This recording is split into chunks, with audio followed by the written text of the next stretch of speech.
Alright, what's up you guys? This is Devin from CenturyFX Studios and we're back with another video. Today, I have really been talking a lot about ISO and how ISO is effective on our cameras and how we can use ISO effectively on our cameras. But since ISO is one of the three main variables of exposure, we need to have more to control ISO. Now, we have a lot of features that help us control aperture. We have a lot of features that help us control drive mode and shutter speed. We have limiters and caps in our cameras and stuff like that to keep our cameras from overexposing or overshooting. We also have exposure compensation where things like that. And I made a video on exposure compensation in ISO, but if we had an ISO priority mode, this would coattail ISO exposure compensation if we were auto ISOing.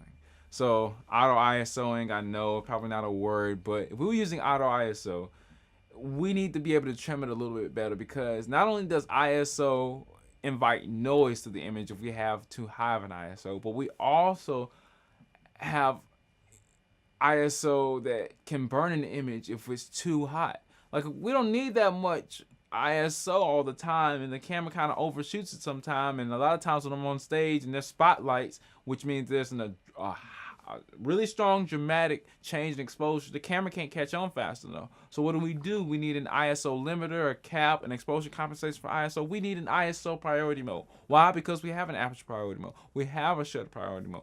Why not an ISO priority mode? Now, this won't yield to the look, because ISO doesn't control the look of the image like shutter speed and aperture will. But this will help us maintain the amount of noise that we're getting, because noise is a big problem, and especially APS-C sensor cameras, the smaller sensor cameras, which invite noise a little bit more because they don't gather that much light pixels.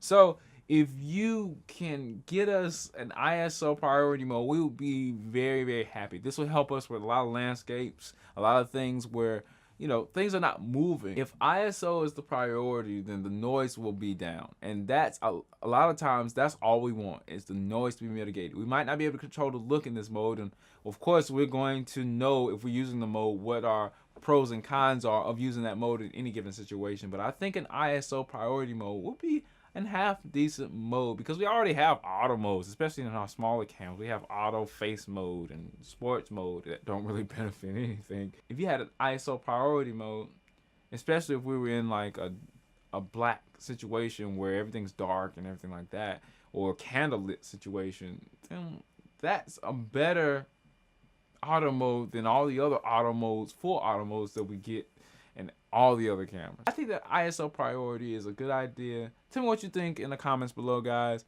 Is ISO priority not a good idea because it doesn't control a lot of the looks of everything? It doesn't do as much as shutter speed and aperture does for the image?